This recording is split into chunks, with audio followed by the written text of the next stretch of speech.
Hey guys, welcome to my channel. This is Crypto Tyke, the inflation avoider, and I'm going to be talking about the future of crypto and why I think some crypto alts, not just Bitcoin, maybe you should be concentrating on stacking them rather than necessarily dumping them at the back end of alt season when we hit the highs.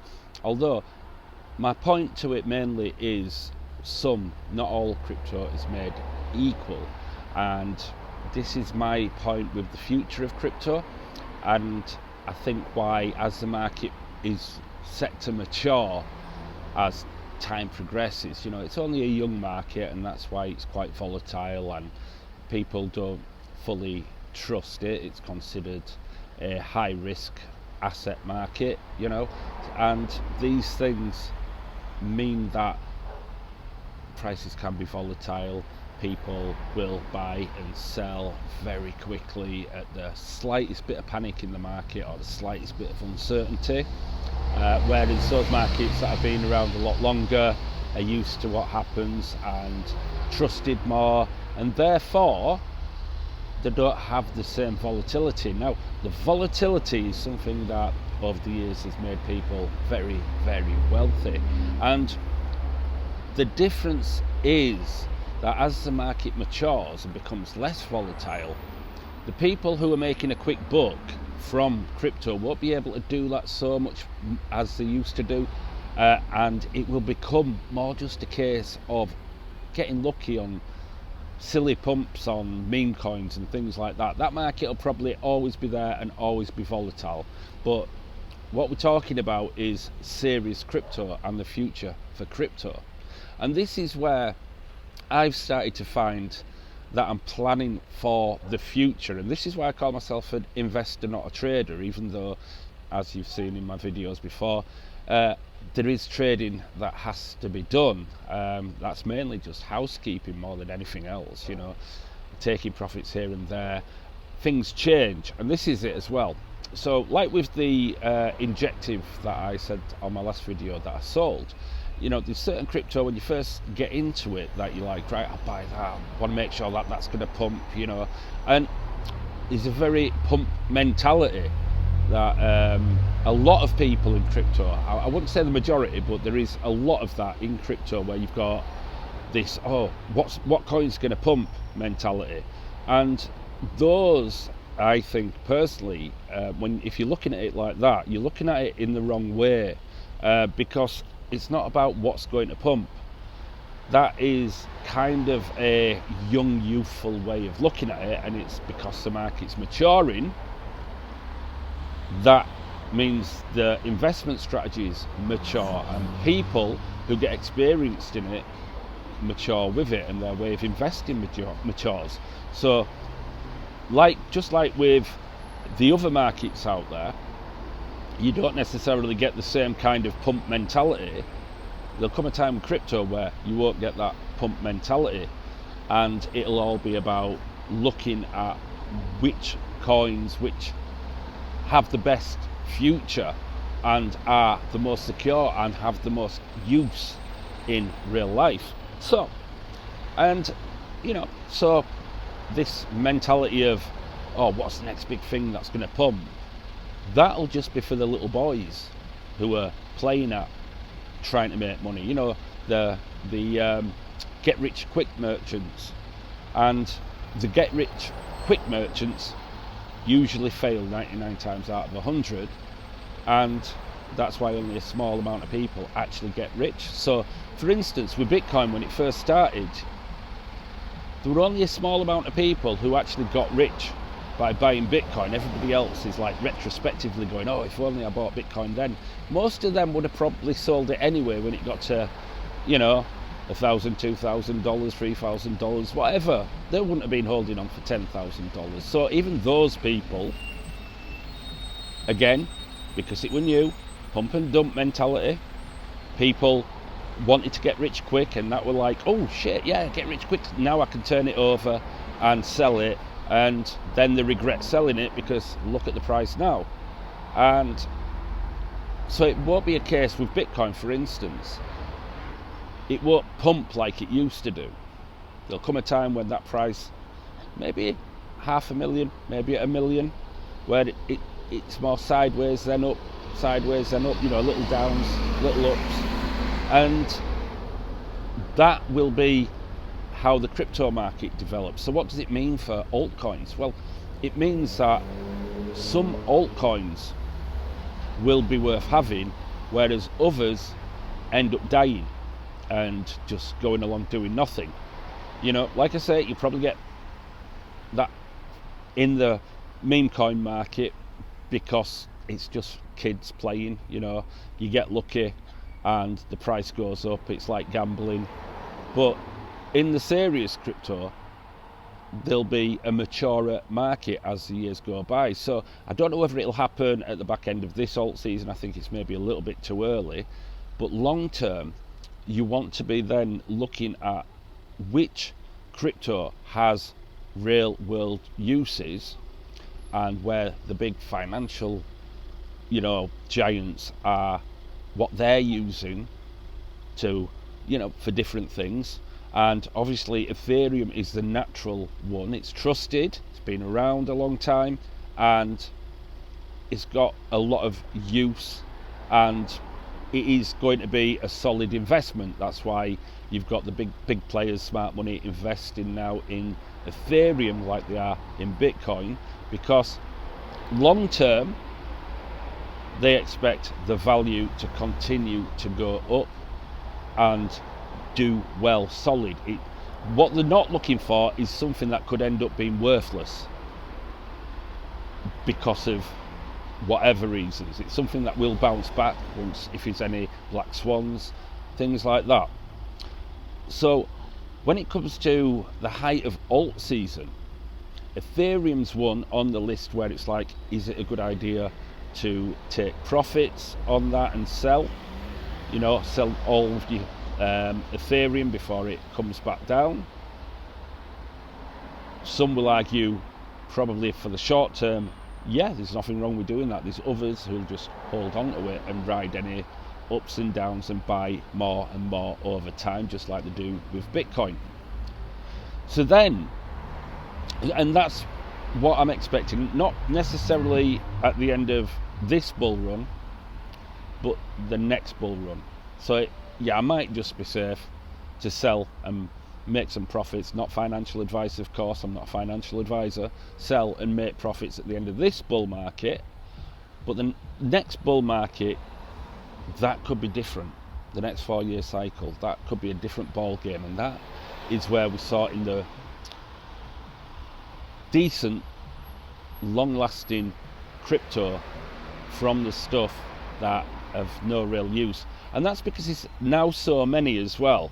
So the money has to go somewhere, and there has to be real world uses, and there is.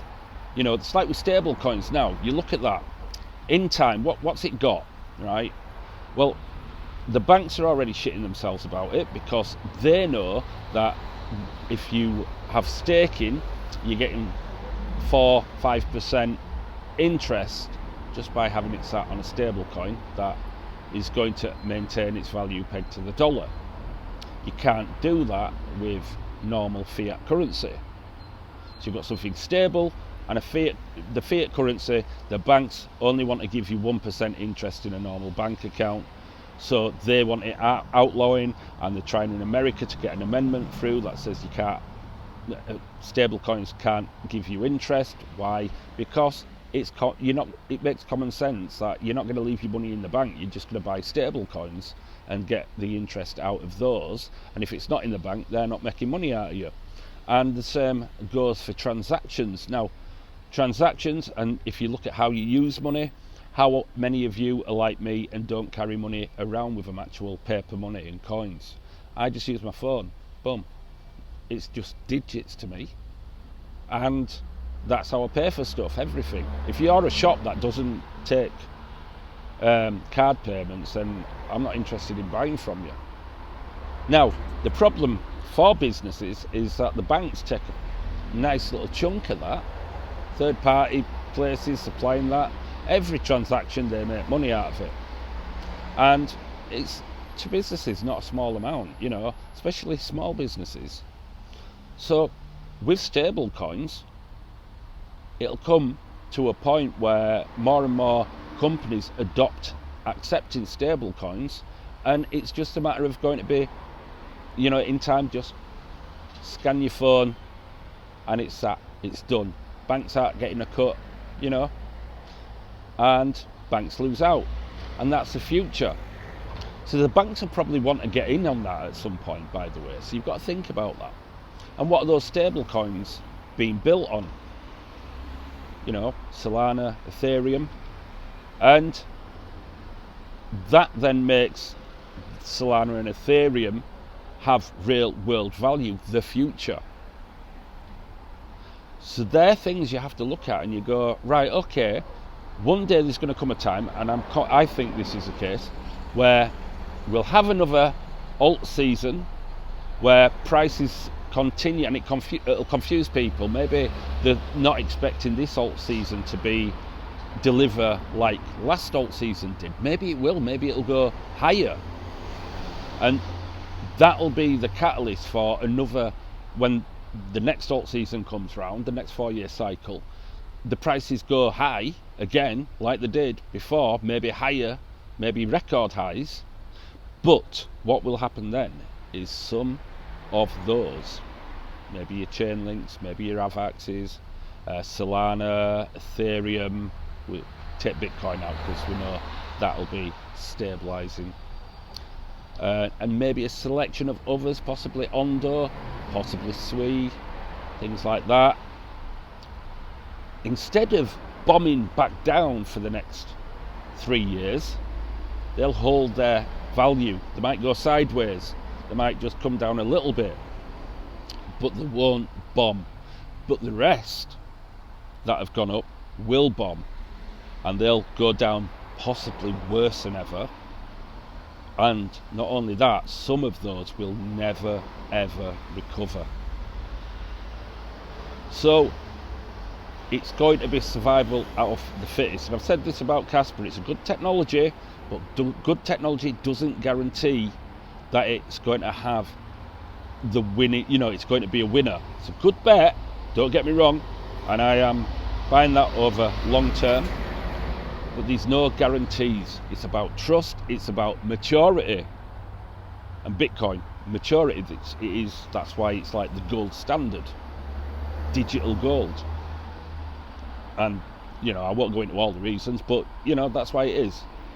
It has got that respect. Casper needs years and years behind it before it creates the same respect, just that on its own. And Ethereum does. Solana is growing into that position as well. So what I'm saying is then you're going to have to ask yourself, when it gets to, I don't know whether it'll happen in this cycle, I can't be sure, but I might just keep, like I say, a few in reserve just in case it does, while selling the bulk of what I've got, but keep a few in reserve with Solana. But what will start to happen, like I say, is by keeping some in reserve, you're investing for the future. And that's why I have my own, what I call strategic reserve. So they're things that I'm not going to touch. Everything else is fair game, but I've got a little strategic reserve that I just forget about. It's there, I know what I've got there, and I'll let it do its thing. They're ones that I've got earmarked for the future. Now, should that change, they'll get removed from me reserve and possibly replaced by ones that really do have that potential for the future. And a lot of them are going to be already established names. So anything new that's popping up, it's going to be a hard market to crack. There will be the ones that do, obviously, but having multiple low caps is not going to be the same as it used to be, or is at the moment. It's not going to deliver, it's not going to guarantee anything. In fact, it's probably an indication that it's probably going to fail. So that's how I see the market going. It's when it matures, and so do us. We mature as investors and traders. Our strategies, we start looking at things going, well, hang on a minute, I'm noticing this starting to happen. You're not the thick ones who will just keep doing the same thing over and over again and expecting a different result. You know, you're paying attention, you're treating it like a strategic reserve, you're treating it like an investment, and when you're doing that, you're doing it with the years and years of accumulation that are going to make you wealthy in the end, not betting on one coin to go pump to the moon, because that's going to be increasingly unlikely to happen as the markets mature. That is just my thoughts anyway, and I'll talk about it in more detail probably in another video, but I'd be interested to hear your thoughts. Do you think that's what's going to happen? Do you think as the markets mature there will be some, and it'll turn into survival of the fittest, where it'll just be a elite few, maybe a top 20 of crypto that will be high priced, maintain its value, while everything else dwindles into fuck allness?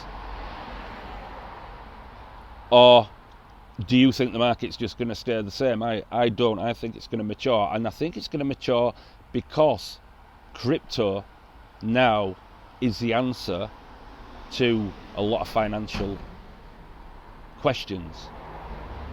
It is, you know, we are in that age where we don't do it on paper anymore, like with shares and real world assets and things like that. Used to be on paper, you get a little serial number and that'd be your share, and obviously then that got put onto computers, but those computers are more centralized and not as transparent, and this is a really, the blockchain is the future of doing things like that. So naturally all these things are going to come onto the blockchain and are going to be, it's going to be the new standard of how it's going to be done for years and years to come. And you know, it's these reasons why it might never move off of that, but it certainly won't in our lifetime, and maybe the generation after that and the generation after that.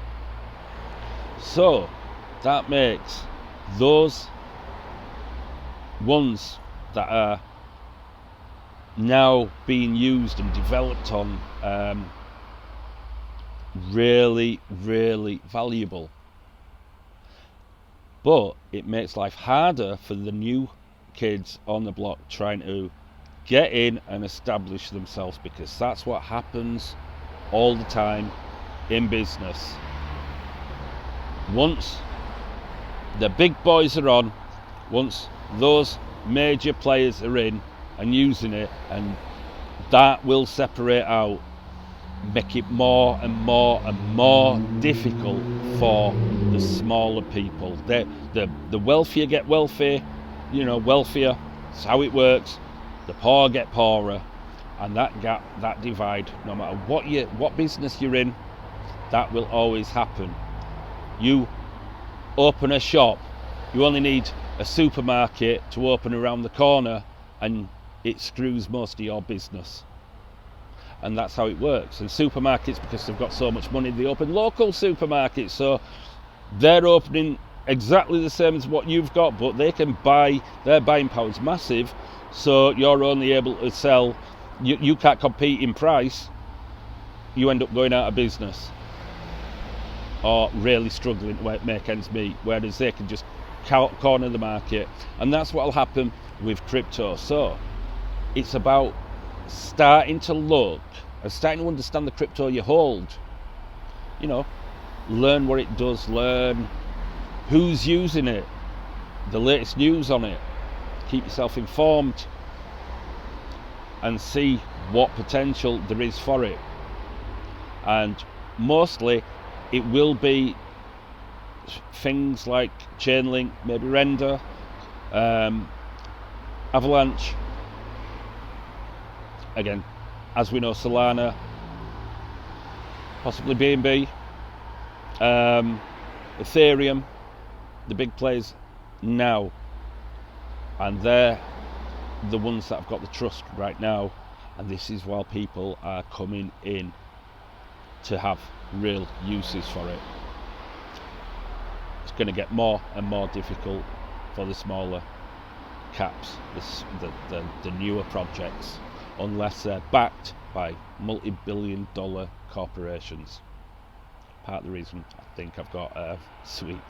Anyway, I know I've got it. So, what do you think will be the future? Let me know in the comments. Does it sound like something that makes sense to you? Something you can digest and easily, see happening? Are you now looking at things differently, or hasn't it changed your strategy? Some people are different. Maybe you're just in it for the short term. Maybe that's your bag, and when prices stop dramatically changing, that's when you stop in crypto. But my argument is, I think for the long term, this is a really good time to be in crypto. For the long term, forget looking at things pumping. This is the time to be getting in and stacking the quality altcoins and Bitcoin. Anyway, leave a like on the video because it helps with the algorithm, obviously, and a comment does as well. But if you haven't already subscribed, please take a moment to subscribe, because I'll be hopefully going live in the coming weeks, and I can do that after I get to a certain amount of subscribers, so it all really helps. And big shout out to everybody who subscribed so far, really appreciate it. Thank you guys. Bye bye.